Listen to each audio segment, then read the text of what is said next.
फौज के जर्नैल और सिपाही बड़ी तेजी से तैयार होकर मैदान में जमा होने लगे। उनके अफसरों ने उन्हें जैशों और दस्तों की तरतीब में खड़ा कर दिया। रुस्तम घोड़े पर सवार आता नजर आया। उसके पीछे उसके घुड़सवार मुहाफिज थे। रुस्तम फौज के इज्तिमा के सामने रुका और फौज पर नजर दौड़ाई। फौज पर सन्नाटा तारी हो गया। मलिका फारस का एक हुक्म कान खोलकर सुन लो, रुस्तम ने बुलंद आवाज से कहा। फौज के किसी बड़े से बड़े अफसर को और किसी अदना से अदना सिपाही को इजाजत नहीं कि वो मलिका आलिया पुरान दख्त के साथ महल में जाकर या कहीं बाहर बराह रास्त बात करे। अगर किसी ने कोई मशवरा देना हो तो अपने किसी ओहदेदार को दे। किसी को कोई शिकायत हो तो वो भी अपने ओहदेदार से करे। तुम्हारी शिकायत ऊपर पहुंच जाएगी। क्या तुम देख नहीं रहे कि फारस पर कितना बुरा वक्त आन पड़ा है? आधे मुल्क पर अरबों का कब्जा हो गया है। इसका जिम्मेदार कौन है? तुम और सिर्फ तुम।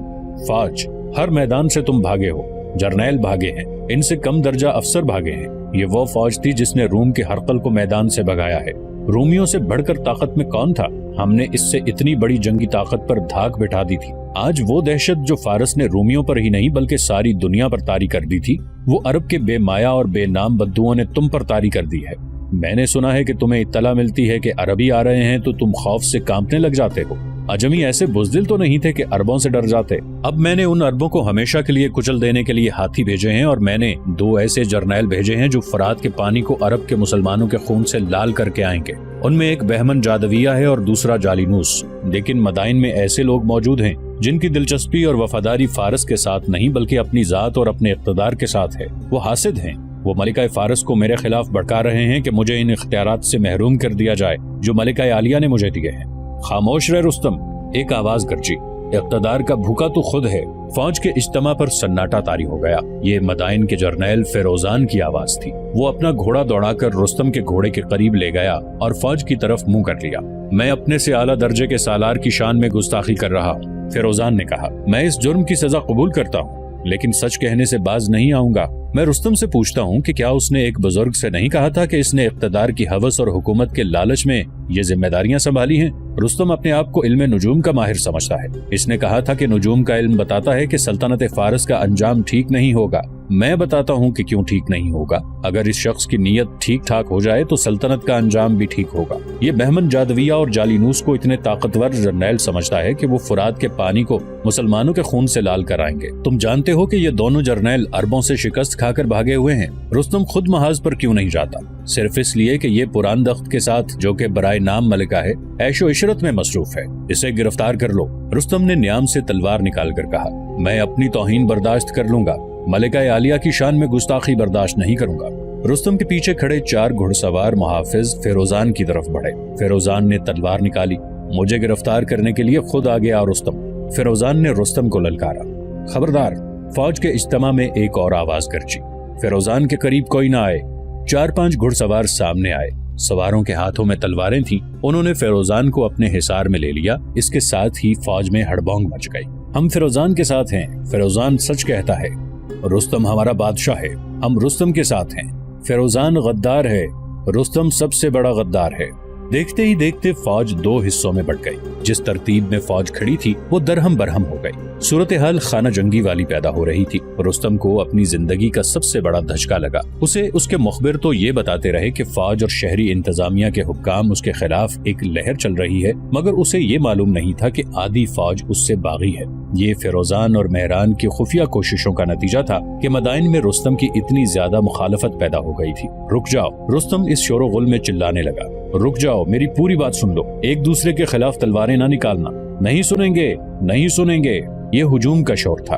एक तरफ से एक घोड़ा दौड़ता आया और फौज के दोनों हिस्सों के दरमियान जा रुका। इस पर मलिका फारस पुरान दख्त सवार थी। जरतश्त के पुजारियों, पुरान ने चिल्ला चिल्ला कर कहा, क्या हो गया है तुम्हें? तुम अपना ही खून बहाने पर आ गए हो। अपने मुल्क के टुकड़े टुकड़े करने से पहले अपनी तलवारों से मेरे जिस्म के टुकड़े कर दो। क्या तुम भूल गए हो कि मैंने फारस के तख्तो ताज को खून खराबे से किस तरह रोका था? मैंने अपने मुल्क की सलामती की खातिर शादी नहीं की। मैंने फारस को दुश्मनों से बचाने के लिए अपने इख्तियारात फौज के हवाले कर दिए। मैंने अपने आप को कभी मलिका नहीं समझा। अगर तुम समझते हो कि रुस्तम इन इख्तियारात के अहल न था जो मैंने इसे दिए हैं, तो मुझे मौका दो कि मैं अपनी गलती का इजाला कर सकूं। मैं अपना हुक्म नहीं चलाऊंगी, तुम्हारी सुनूंगी और तुम्हारी मानूंगी। एक औरत की चीखों पुकार सुनकर एक दूसरे के खिलाफ बिखरे हुए फौजी खामोश हो गए। उनके अफसरों ने भी उन्हें पुरअमन रहने को कहा। अपने असल दुश्मन को पहचानो, قرآن کہہ رہی تھی، اپنے بھائیوں کو دشمن سمجھ کر تم مسلمانوں کی غلامی میں جانے کے سوا کچھ اور حاصل نہیں کر سکو گے۔ تم مسلمانوں کو بلا رہے ہو کہ وہ مدائن پر بھی قبضہ کر لیں اور تمہاری کماری بیٹیوں اور بہنوں کو لونڈیاں بنا کر لے جائیں۔ تم جو اتنی شان سے اتنے خوبصورت اور توانا گھوڑوں پر سوار ہو، عرب کے شہروں کی گلیوں میں بھیک مانگتے پھرو گے۔ تمہیں معلوم ہے کہ بہمن جادویہ اور جالینوس فوج لے کر مروہا گئے ہوئے ہیں، انہیں ہاتھی بھی دیے گئے ہیں۔ مجھے پوری امید ہے کہ وہ عربی مسلمانوں کو کچل اور مسل کر واپس آئیں گے اور تمہاری ساری شکایتیں ختم ہو جائیں گی۔ اس لڑائی کے نتیجے کا انتظار کر لو۔ یہ دونوں جرنیل واپس آ جائیں گے تو پھر میں تمام جرنیلوں کو اکٹھا بٹھا کر ایسے فیصلے پر پہنچ جاؤں گی جسے تم سب بہترین فیصلہ کہہ سکو گے۔ پرسکون اور پرامن رہو اور اپنے اپنے ٹھکانے پر چلے جاؤ۔ فوج کی اجتماع گاہ خالی ہو گئی۔ فیروزان اور مہران بھی چلے گئے۔ رستم اور پوران وہاں رہ گئے یا ان کے گھڑ سوار محافظ تھے جو ان سے کچھ دور کھڑے تھے۔ مشکل یہ ہے کہ ہم جنگی حالات میں سے گزر رہے ہیں، رستم نے کہا۔ اگر حالات معمول پر ہوتے تو میں فیروزان اور مہران کو زندہ نہ چھوڑتا۔ رستم نے سر کو جھٹک کر پوران کی طرف دیکھا اور بولا، اب میں تم سے دور رہوں گا پوران، شدید ضرورت کے تحت ہی آیا کروں گا۔ مجھے توقع نہیں تھی کہ ہمارے حالات اتنے زیادہ بگڑ گئے ہیں، پوران نے کہا۔ اسے ذاتی مسئلہ نہ بنا لینا رستم۔ فارس کی بنیادیں ہل چکی تھیں اور کسرا کے ایوانوں کی دیواروں میں دراڑیں صاف نظر آنے لگی تھی۔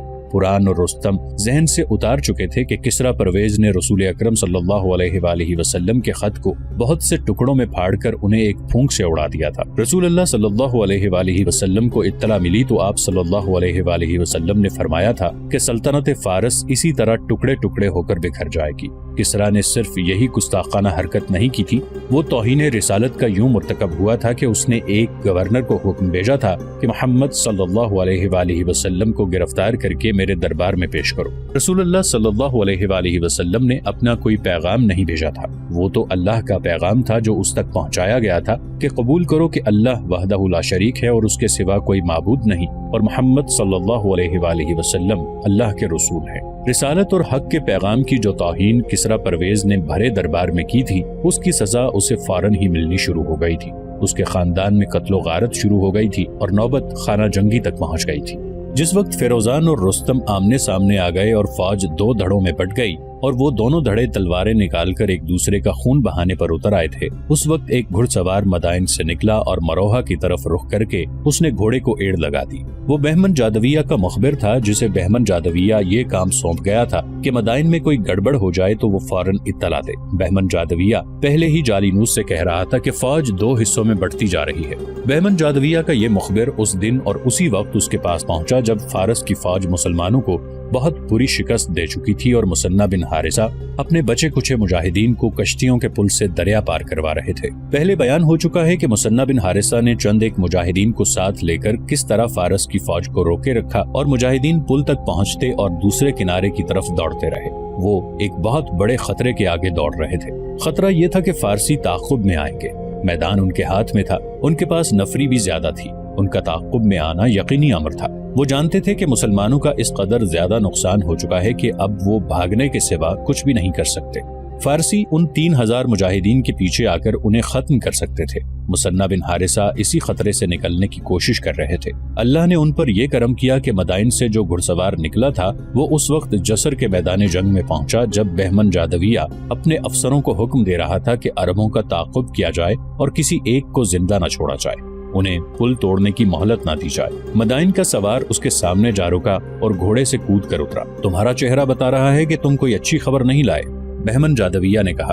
یقیناً اچھی نہیں، سوار نے ہانپتے ہوئے کہا اور بڑی تیزی سے بولتے ہوئے اسے سنایا کہ مدائن میں کیا ہوا ہے۔ بہمن جادویہ اور جالینوس کے چہروں کے رنگ اڑ گئے۔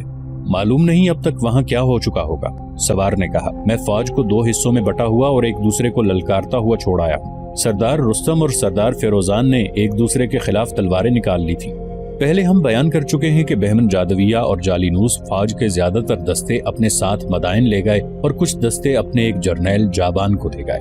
جابان مجاہدین کے تعاقب میں گیا اور الیس کے مقام پر مثنہ بن حارثہ کے 3000 تھکے ماندے مجاہدین نے ایک بھی فارسی کو زندہ نہ چھوڑا اور جابان پکڑا گیا۔ مثنہ بن حارثہ کے حکم سے جابان کو قتل کر دیا گیا۔ بہمن جادویہ اور جالینوس اپنے دستوں کے ساتھ انتہائی رفتار سے مدائن پہنچے۔ انہوں نے کہیں رکے بغیر یہ مسافت آدھے وقت میں طے کی۔ انہیں مخبر نے جو اطلاع دی تھی اس کے مطابق شہر میں خانہ جنگی ہونی چاہیے تھی، لیکن شہر میں داخل ہو کر انہیں اطمینان ہوا کہ امن و امان ہے۔ انہوں نے فوج کو فارغ کر دیا اور خود رستم کے پاس چلے گئے۔ فیروزان اور مہران کو بھی بلا لیا اور سب پران دخت کے ہاں گئے۔ ہم نے فرات کے کنارے عربوں کو جس طرح کاٹا ہے وہ جا کر دیکھیں۔ بہمن جادویہ نے سب کو بتایا۔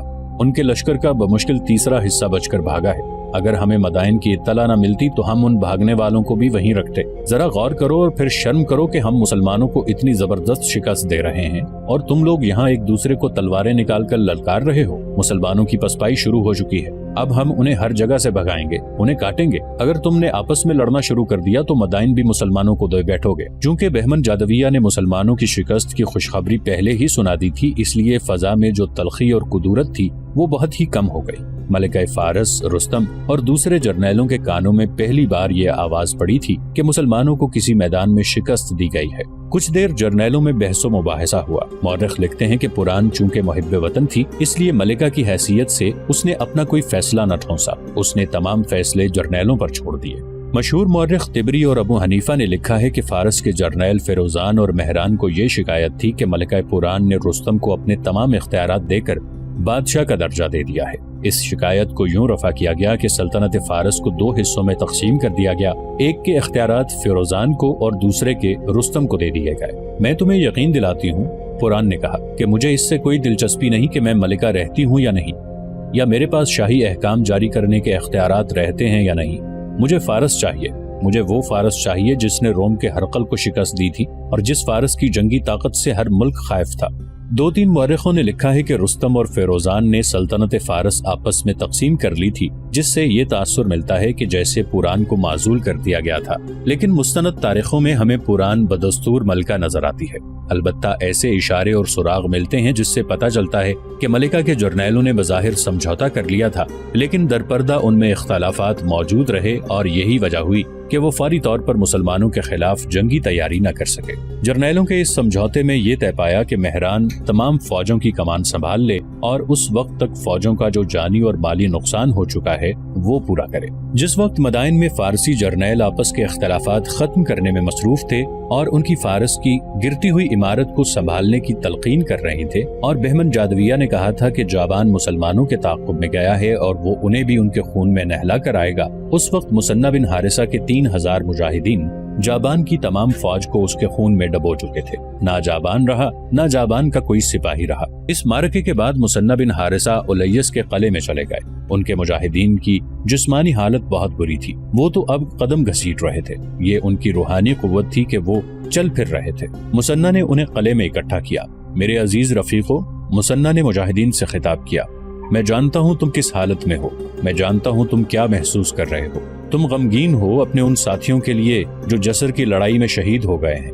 نکال دو غم اپنے دلوں سے، انہیں مردہ نہ سمجھو جنہوں نے اللہ کی راہ میں جانیں دی ہیں، وہ زندہ ہیں اور تمہارے ساتھ ہیں۔ تم نے جابان فارس کی پوری فوج کو کاٹ کر اپنے ساتھیوں کے خون کا انتقام لے لیا ہے۔ تمہارے شہید ساتھی تمہاری طرح تھے، ان کی روحیں تمہارے ساتھ تھیں، ورنہ تم اپنے ٹوٹے پھوٹے جسموں سے اتنی بڑی فوج کو لاشوں کا ڈھیر نہ بنا سکتے۔ تاریخوں میں لکھا ہے کہ مثنہ بن حارثہ جب بول رہے تھے تو صاف پتہ چلتا تھا کہ ان کا سانس اکھڑا ہوا ہے اور وہ بولنے میں دشواری محسوس کر رہے ہیں۔ معرکہ جسر میں جب مثنہ بن حارثہ جب مجاہدین کو پل سے گزار رہے تھے تو کسی فارسی نے ان پر برچھی پھینکی تھی۔ مثنہ نے زنجیروں والی زرہ پہن رکھی تھی، برچھی سے زنجیر کی کڑی ٹوٹ کر ان کے جسم میں داخل ہو گئی تھی۔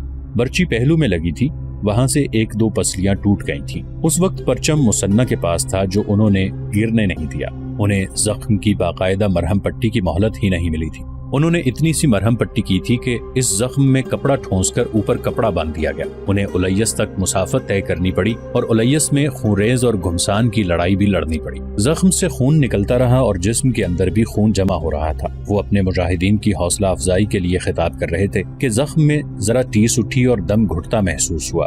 وہ آگے بول نہ سکے اور گھوڑا ایک طرف موڑ کر اس طرف چلے گئے جہاں انہوں نے قیام کرنا تھا۔ الیس ایک قلعہ تھا اور بڑا قصبہ بھی تھا، وہاں جراح اور طبیب موجود تھے۔ وہ دوڑتے ہوئے پہنچے اور زخم کی باقاعدہ مرہم پٹی کر دی۔ طبیب اور جراح نے انہیں سختی سے مکمل آرام کرنے کے لیے کہا۔ انہیں یہ بھی کہا کہ کسی لڑائی میں شریک نہ ہو اور گھڑ سواری زخم ٹھیک ہونے تک نہ کریں۔ مکمل آرام کا وقت نہیں، مثنہ بن حارثہ نے کہا، تم لوگ اپنا کام کرو اور مجھے اپنے کام سے نہ روکو۔ تمہارا کام ہے میرے زخم ٹھیک کرنا اور میرا کام ہے زخم کی پرواہ کیے بغیر اللہ کے حکم کا پابند رہوں۔ انہیں بہت کہا گیا کہ زخم خراب ہو گیا تو پیپ پھیپھڑے میں چلی جائے گی، لیکن انہوں نے کسی کی ایک نہ سنی۔ सूरज गुरूब होने को था जब ज़मुर्रद घोड़े पर सवार उलैयस के दरवाजे पर पहुंची। उसने सुहेब सक़फ़ी को घोड़े पर अपने आगे बिठा रखा था। वो बेहोश था। किले का दरवाजा खुल चुका था। मुसन्ना ने हुक्म दिया कि वो दरवाजा किसी के लिए ना खोला जाए। दरवाजे का एक दरीचा खुला था जिसमें एक संतरी खड़ा था। उसने ज़मुर्रद से पूछा कि वो कौन है और यहाँ क्यों आई है। संतरी ने यह भी कहा कि दरवाजा नहीं खुलेगा। दरवाजा नहीं खुलेगा तो तुम्हारे इस मुसलमान साथी की जिंदगी का दरवाजा बंद हो जाएगा। ज़मुर्रद ने कहा, मैं इसे जसर के मैदान जंग से उठाकर लाई हूँ। तुम मुसलमान नहीं हो। संतरी ने कहा, तुम्हारे लिए दरवाजा नहीं खुलेगा। मेरे लिए नहीं। ज़मुर्रद ने कहा, अपने इस साथी इस भाई के लिए दरवाजा खोल दो वरना ये मर जाएगा। तुम अजमी हो। दरीचे से आवाज आई, ये अरबी है, अजमी नहीं। ज़मुर्रद ने कहा, ये सुहेब इब्न अल क़द्र सक़फ़ी है। मैं इसे जसर के मैदान जंग से उठा लाई हूँ और तुम मर्द होते हुए मेरे लिए दरवाजा नहीं खोलते। मैं इसकी खातिर अपना घर, अपने माँ बाप, बहन भाई और अपना सब कुछ छोड़ आई हूँ। क्या तुम ये चाहते हो कि मैं तुम्हारे साथी को यहाँ फेंक कर अपने मजहब में वापस चली जाऊँ? क्या ये है तुम्हारा मजहब? खुदा की कसम, दरीचे से नहीं बल्कि ऊपर दीवार से एक आवाज आई। एक औरत ये शिकवा लेकर नहीं जाएगी कि मुसलमानों के यहाँ उसे पनाह नहीं मिली थी। तेरी कुर्बानी का तुझे पूरा सिला मिलेगा। ये आवाज बड़ी जोर से गरजी। दरवाजा खोल दो। दरवाजा खुल गया। ज़मुर्रद ने घोड़े को 1.5 दिन की मुसाफत में इतना कम आराम दिया था कि किले का दरवाजा खुला तो घोड़ा कदम नहीं उठाता था। सुहेब सक़फ़ी तो बेहोश था ही, ज़मुर्रद पर भी गशी तारी हुई जा रही थी।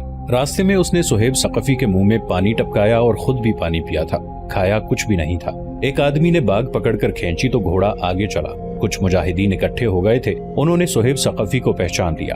उन्होंने उसे घोड़े से उतारा और तबीब के यहाँ ले गए। मुसन्ना बिन हारिसा को इत्तला दी गई कि बारे समा की एक आतिश परस्त लड़की अपने एक मुजाहिद को जसर के मैदान से उठाकर ले आई है। मुसन्ना ने कहा कि उसे फौरन ले आओ। ज़मुर्रद को मुसन्ना बिन हारिसा के कमरे में ले गए। उसने मुसन्ना का दायां हाथ अपने दोनों हाथों में लिया, अपनी आंखों से लगाया, फिर चूमा और हाथ छोड़कर पीछे हटाई। मुसन्ना ने उसके चेहरे को बहुत गौर से देखा और उनके माथे पर शिकने आ गईं। वो कुछ याद करने की कोशिश कर रहे थे। खुदा की कसम, ये चेहरा मेरे लिए गैर मानूस नहीं, मुसन्ना बिन हारिसा ने कहा और ज़मुर्रद से पूछा, मैंने तुम्हें कहाँ देखा था?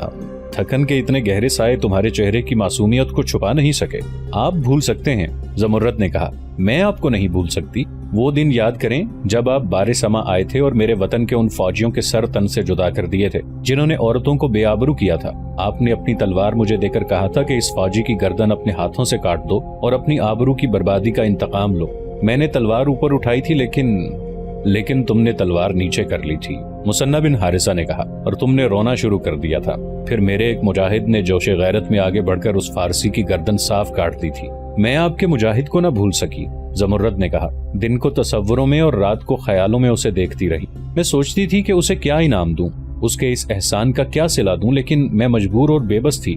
मुझे मालूम नहीं था कि मुसलमान जिस अल्लाह को मानते हैं वो इसको सिला देगा, और अल्लाह ने इसे सिला देने का जरिया मुझे बनाया। मैं इसे लाशों में से उठाकर लाई हूँ। मैं लोगों के साथ रात को मैदान जंग में चली गई। मैं अपने भाई की तलाश में गई थी, लेकिन ये मुजाहिद नजर आ गया। इसे कुछ देर बाद मर जाना था। मेरा चचा तो इसे उसी वक्त मारने के लिए आगे बढ़ा, लेकिन मैं आगे आ गई और इसे बचा लिया। ज़मुर्रद ने तफसील से सुनाया कि वो अपने चचा का घोड़ा चोरी करके सुहेब सक़फ़ी को उस पड़ाव से लेकर आई है। उसने उलैयस तक के सफर की रोदात सुनाई। मैं इतनी दलेर तो नहीं थी, उसने कहा, लेकिन मेरे दिल में इस शख्स की मोहब्बत पैदा हो गई थी, या उस अल्लाह ने जिसे आप मानते हैं मेरी रूह को रोशन कर दिया था, या आप सबकी मोहब्बत थी जो मेरे दिल में पैदा हो गई, जिसने मुझे दलेर और नडर मर्द बना दिया। मैं आपके अल्लाह को दिलो जान से मानती हूँ। अगर आप मुझे कबूल करें तो अपने मजहब में दाखिल कर लें, और फिर सुहेब सक़फ़ी कबूल कर ले तो मैं बाकी उम्र उसकी खिदमत में गुजार दूंगी।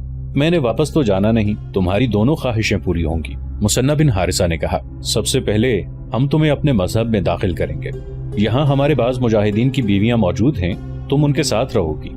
जब सुहेब सक़फ़ी पूरी तरह ठीक हो जाएगा तो उसके साथ तुम्हारा निकाह पढ़ा दिया जाएगा। मुसन्ना बिन हारिसा ने उसी वक्त उसे हल्का बगोशे इस्लाम कर लिया और हुक्म दिया कि इसे औरतों के हवाले कर दिया जाए और इसे खाना खिलाया जाए। ज़मुर्रद के जाने के बाद मुसन्ना उठे और सुहेब सक़फ़ी को देखने चले गए। जर्राह ने सुहेब सक़फ़ी के जख्मों की मरहम पट्टी कर दी थी और तबीब उसके मुंह में शहद मिला दूध डाल रहा था। वो अब्दुल्ला बिन ज़ैद था जो जसर की लड़ाई से निकलकर मदीना पहुंचा, और वो पहला शख्स था जिसने मुसलमान लश्कर की तबाही और पसपाई की तफसील अमीरुल मोमिनीन हजरत उमर रज़ियल्लाहु अन्हु को सुनाई थी। हजरत उमर रज़ियल्लाहु अन्हु ने ये रूह फरसा तफसील मस्जिद के दरवाजे में खड़े खड़े सुनी थी। खुदा की कसम, हजरत उमर रज़ियल्लाहु अन्हु ने कहा, मैंने अबू उबैद को सिपाहियों पर सिपहसालार मुकर्रर करके गलती तो नहीं की थी। محمد حسنین ہیکل مختلف مورخوں کے حوالے سے لکھتا ہے کہ عبداللہ بن زید خلیفہ کے عتاب سے کانپ کر اور بے قابو ہو کر رو رہا تھا۔ خلیفہ حضرت عمر رضی اللہ عنہ نے اس کی طرف دیکھا تو اس کے چہرے پر غصے، پریشانی اور اضطراب کا جو ملا جلا تاثر تھا وہ یکسر غائب ہو گیا اور اس مبارک چہرے پر جلالی تاثر آ گیا۔